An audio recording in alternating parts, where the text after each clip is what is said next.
So we're going to start. Hold on. Let's see. Uh, we're going to start on in Gemara Bay on 17b, Yud Zayin Amud Beis. We're in the middle of a discussion over here. Uh, the Gemara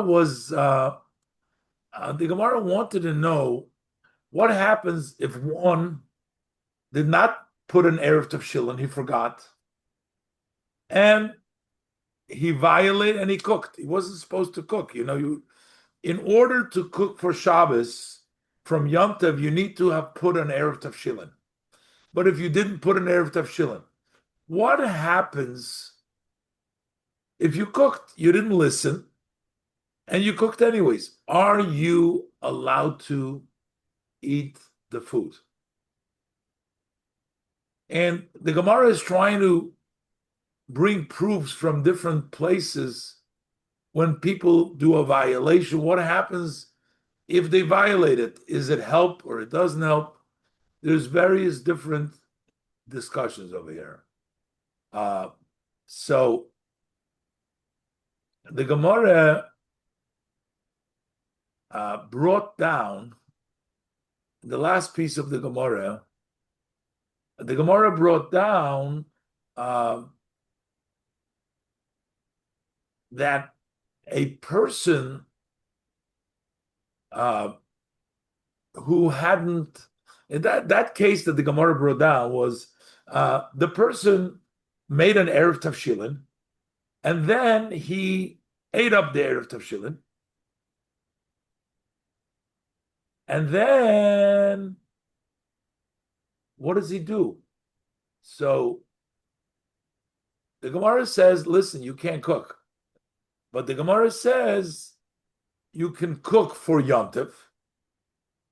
If you have leftover, okay, so then you'll have for Shabbos as well.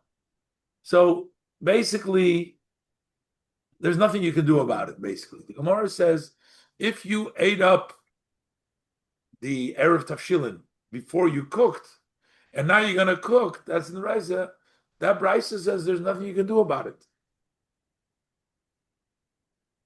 However, what you could do is you cook for Yom Tov, and then you got leftovers, then you can use it for Shabbos.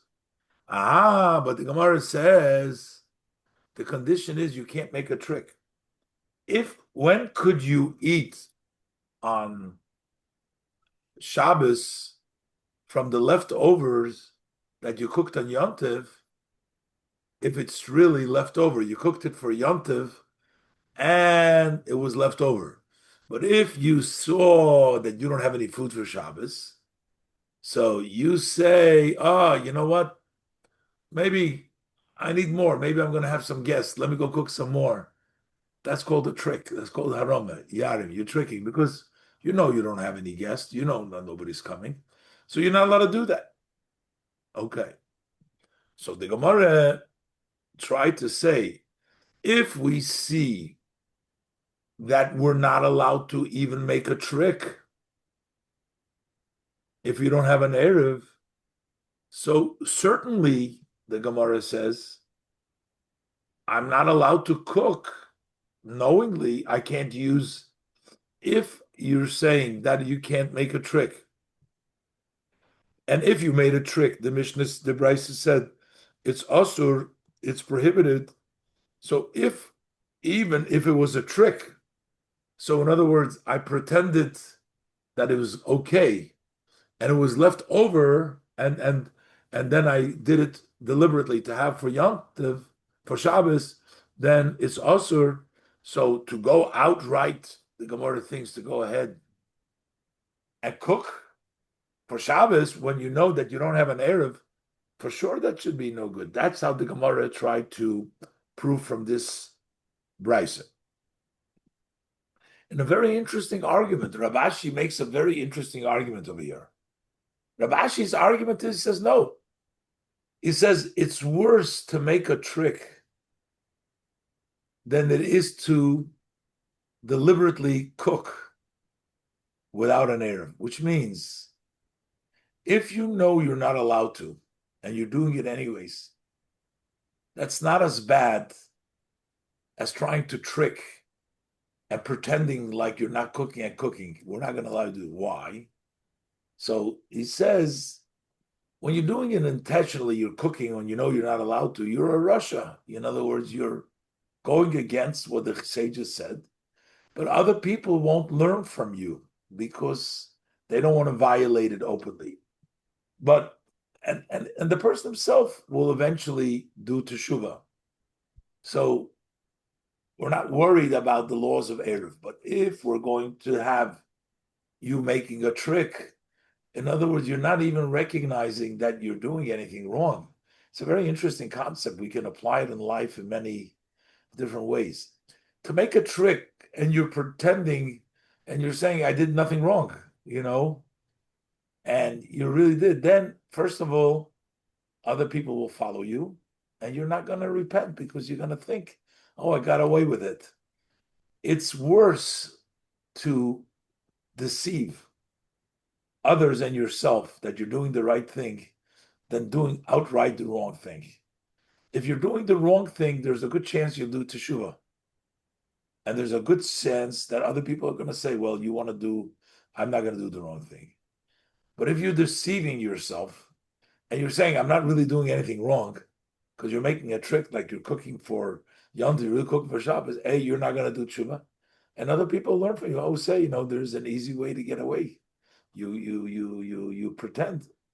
So that's why the Gemara argues that you don't have evidence from the fact that if you tricked, it's asur, but if you cook deliberately, it may not be asur. Maybe you should be able to. That's where we left. And the Gemara gives another answer to that. We're up to Rab Nachman bar Yitzchak Omar. Rab Nachman bar Yitzchak said, he says that actually this opinion in this Mishnah, in this Beitzah, that doesn't, this Beitzah, that says that you're going to be prohibited to eat may be a more stringent opinion. This may not be the halachic opinion.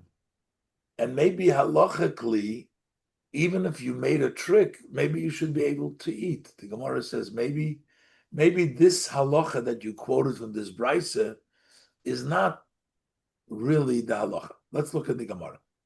So the Gemara, Rab Nachman bar Yitzchak Omar, Rab Nachman bar Yitzchak said, Homani, this follows this, the katoni im herim osum.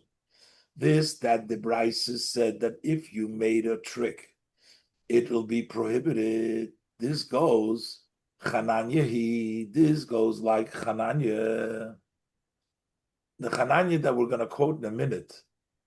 Chananya va'alibo the Beis Shammai, that goes by the view of Beis Shammai.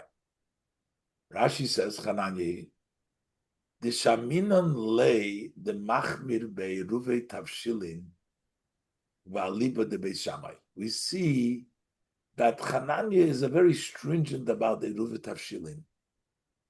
And because he's stringent about Ruvei Tavshilin, maybe he doesn't allow tricks, and if you did a trick, it'll be asur.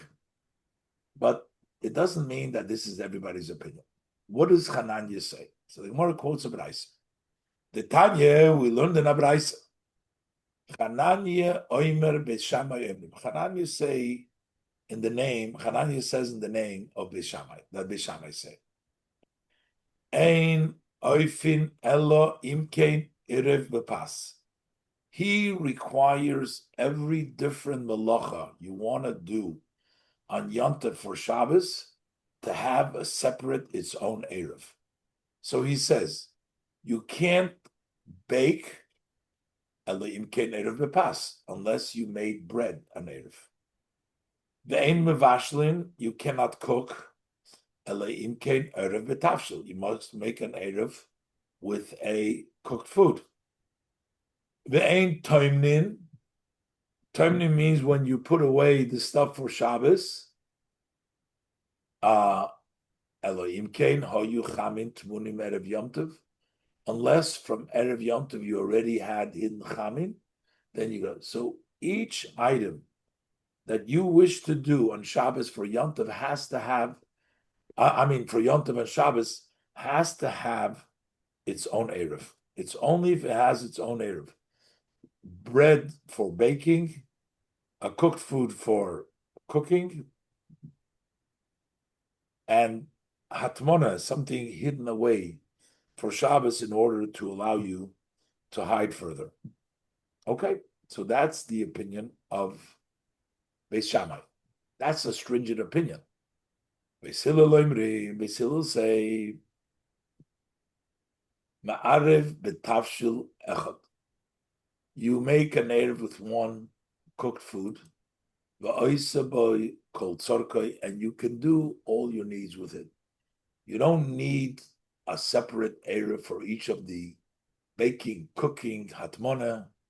One cooked food is enough, and then you can do everything else. That is the opinion of Beis Hillel. So, what he's trying to say to you, the fact that the Beitzah said im herim asur, that it's asur going to be, if you made a trick, is going to be asur, that goes according to the stringent opinion of Beis Shammai, who requires separate things. He's very strict about it. But maybe Beis Hillel, who doesn't require, maybe he'll be more lenient. Maybe he would not aser haroma, and maybe he doesn't aser if you cooked it, if you violated, you cooked it. Maybe not.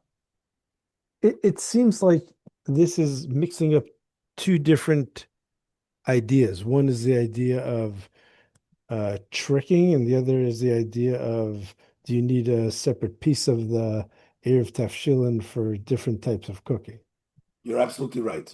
So you're saying, so what's the connection? So but it's just a mindset that Beis Shammai is stringent when it comes to Erev Tafshilin. Because he needs a separate piece for everything, that means he's in a more stricter view about the whole Erev Tafshilin. So it may also follow that that's why he would not be giving an allowance for making a trick. It would make it also. But Just because he's more machmer, yeah. There's no direct connection there. there's two different things. One is a having a kula on something, and the other is tricking. I mean, if a kula means yes, that you can bidi eved or latchila, you can do this, but trick is not quite kosher. Okay, so the previous answer, the Gemara made a distinction between a trick and deliberately. And the Gemara's answer, the first answer was that deliberately is not as bad as doing a trick. A trick is worse than doing deliberately. That was one answer. Now the Gemara is saying, well, no, we don't have to make that distinction. We're saying that they're saying, but we're saying that maybe the opinion that was quoted over there, that you can't make a trick, that if you did a trick, you're not going to eat it, and therefore also if you cooked it intentionally, not going to eat it, is not really the halacha. That goes according to Hananya, according to Beis Shammai, and we see that he's very strict when it comes to Erev Tafshilin. He requires a different Erev for everything. Maybe he would be stringent. Maybe that Brisa goes like him. But that doesn't mean that the halacha, which is according to Beis Hillel, who doesn't require all these extra stringency, so you don't have an evidence because we don't know who the Brisa goes. Maybe it goes according to the other opinion.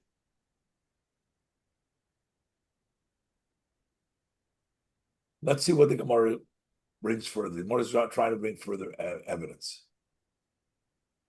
The Gemara brings a Mishnah here, Tanan.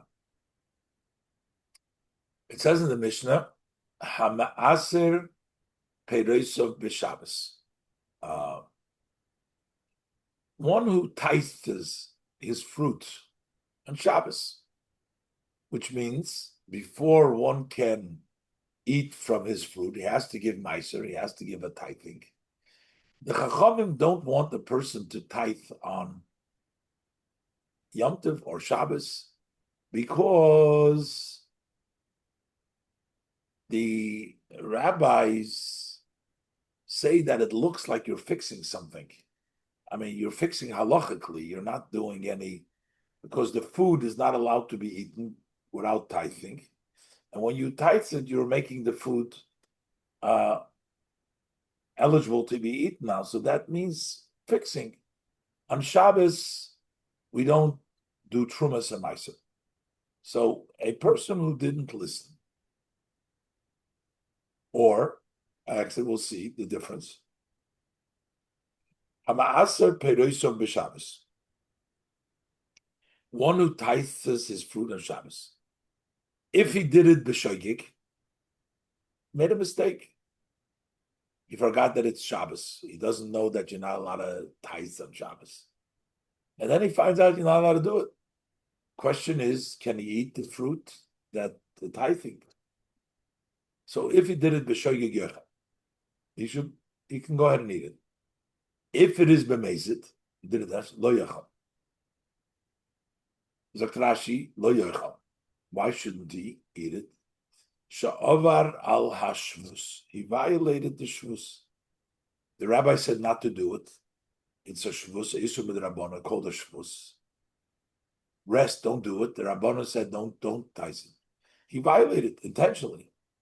The ain magbiin trumas u'maisris beyond, because we don't raise a separate trumas u'maisris beyond. Now, Alma, we see Achmurach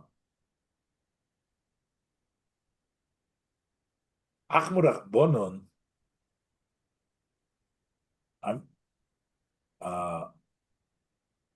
I'm surprised. Okay, Arash says B'Yom, but because he's doing it on Yom Tov for Shabbos, I don't know. This is talking about on Yom Tov before Shabbos. I'm not sure why Rashi says Ein Magbin Trumas Ma'aser B'Yom Tov. Why doesn't Rashi just say Ein Magbin Trumas Ma'aser B'Shabbos? We're not talking about Yom Tov Erev Shabbos and he's Magbid the Trumas for Shabbos. I mean, where do we see this in this case? I mean, I have to look up the case there, but in the Mishnah. But anyways, Alma. But what do we see? Nevertheless, Achmur Rachmona Rabbanon b'Milsayu. Now the Rabbanon were very strict, and they said if you did it intentionally, you're not going to allow to eat the fruit that you meisered because you did it intentionally. And Vafilu Gabe Shabbos, even if we're talking about pleasuring, enjoying the Shabbos, we're still not going to allow you to do it because you violated the Isur D'Rabbanan. So that should tell us, if you violated the Isur D'Rabbanan, you cooked without an Erev Tavshilin, you should not be allowed to eat it. And the Gemara says, no. Loi, tzricha. The Isle Perachrina, how do you know we're talking about a situation? The Gemara said we're talking about a case. He has plenty of other fruit. When we're telling him the mezid lo yochal, we're basically saying, don't eat this fruit. Go, you have other fruit. Eat something else. Eat the other fruit. Here, if you're going to tell him, don't cook, which you tell him, and he does, but he doesn't have what to eat on Yom Tov, so on Shabbos. So he's violating and he's cooking on Yom Tov without an Erev Tavshilin. He ate up the Erev Tavshilin, so he's cooking without an Erev Tavshilin. But he doesn't have what to eat. Over there is talk about the Isle Perachrina. So maybe that's why we don't allow you over there. We tell you lo yochal. But maybe in the case of an Erev Tavshilin, where he doesn't have anything else to eat, maybe we are going to allow him. So what will read another proof? Toshma. Learn another halacha. Hamatbil kelov b'Shabbos. He goes ahead and immerses. He has kalim that are tame. He wants to eat it, the tara, whatever, but he immerses his kelim on Shabbos. Now, Rashi gives a scenario. How is he going to bring his kelim? In those cases, you have to bring it to the ocean. There's no erev. There's no how he's going to carry. But Rashi says, "Matbil kelim b'mikvah sheyesh le b'chatzerei." He has in his backyard. He has a mikvah. Okay, but it's prohibited. He violated the prohibition of the Rabbanon. The Rabbanon don't allow a person to do immersion of kelim on Shabbos. And the reason is, Tamrinon b'masnisin, we say in the Mishnah, matbilin kelim b'lifnei Shabbos. If you need to immerse kelim, you have to do it before Shabbos. Why? The nira k'mesakin. If you're doing it on Shabbos, it appears as if you're fixing again, like we said before about the fruit, because here the vessel cannot be used, and you're making up a vessel by immersing it. So you're sort of fixing the vessel, can't do it. Rabbanon don't allow you to do it on Shabbos. So what's the halacha if you did toivel it on Shabbos? If you did it accidentally, go ahead and use it. You can use it that day.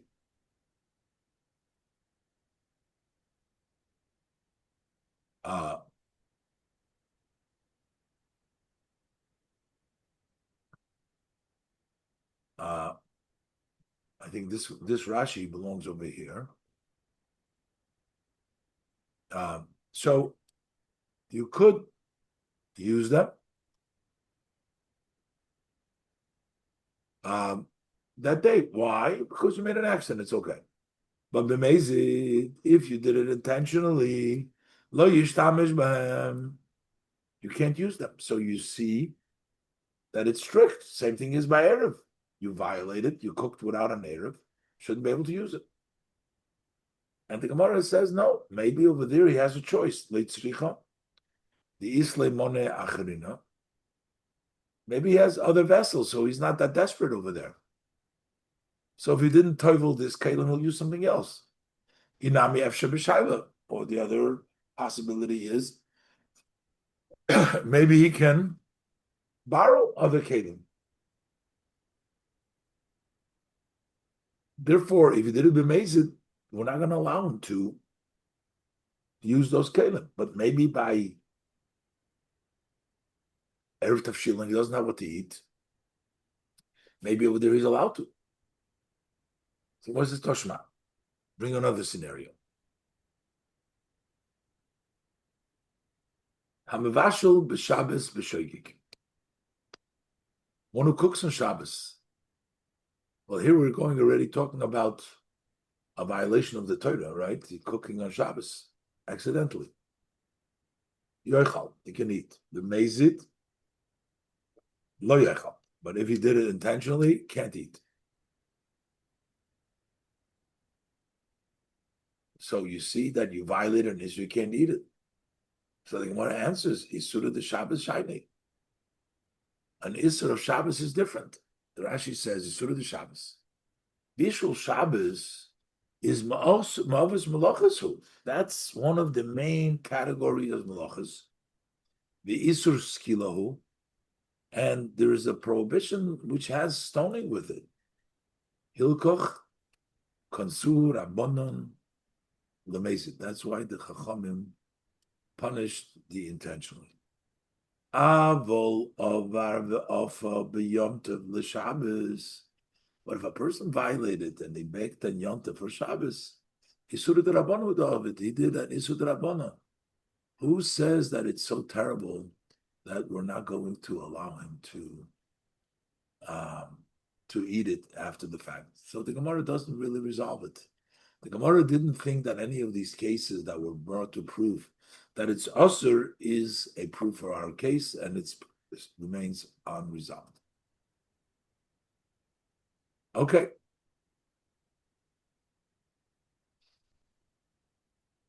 According to Hananya that we quoted before, Bishamai, he needs all three things for three different things. In our Mishnah, we learned about two things. Shnei tafshilin. Bishamai Omrim, Bishamai say Shnei tafshilin. And the Gemara says, so in our Mishnah, the way we read our Mishnah, the Machlokes Beis Shammai and Beis Hillel is whether we need 2 tafshilin for an Erev tafshilin or 1.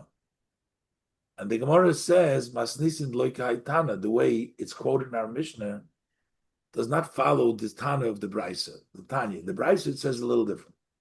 Amar Rab Shimon ben Elazar, says Rab Shimon ben Elazar.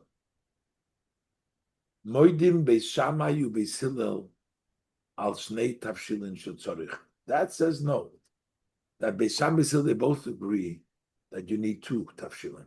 Also Beis Hillel holds you need 2 tafshilin. Aman echluku, but what was this agreement between Beis Shammai and Beis Hillel? Al dag u Beitzah she'olav. On top of the egg, the fish, you put a coating of an egg on it. Is the coating of the egg considered to be a second tafshil? Does it qualify? Amam nechluku Rashi al dag u Beitzah she'olav. Shebeis Shammai emrim shnei tafshilin. And Beis Shammai say that these are 2 cooked items. Tzorich shnei tafshilin tzorich. You need 2. The fact that the egg is smeared on top of the fish is considered 1 cooked item. It's connected and it's secondary to it. Beis Hillel Omrim, and Beis Hillel say, Dayoy b'tafshil echad kozeh. 1 cooked items as such, which has an egg together with fish, that's enough. So, according to this, Amanda Omar, also Beis Hillel holds you need 2. The only thing is, Beis Hillel feels that this is a sufficient level for 2. I thought the question wasn't how many things you're cooking, but how many different types of cooking, baking, frying. That was the previous Hananya. Okay. But in our Mishnah, we learned how many things we need to put away, not the different types, but whether we need 2. That was a different opinion.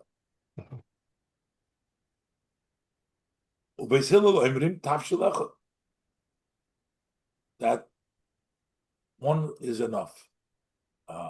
This is sufficient because it has 2.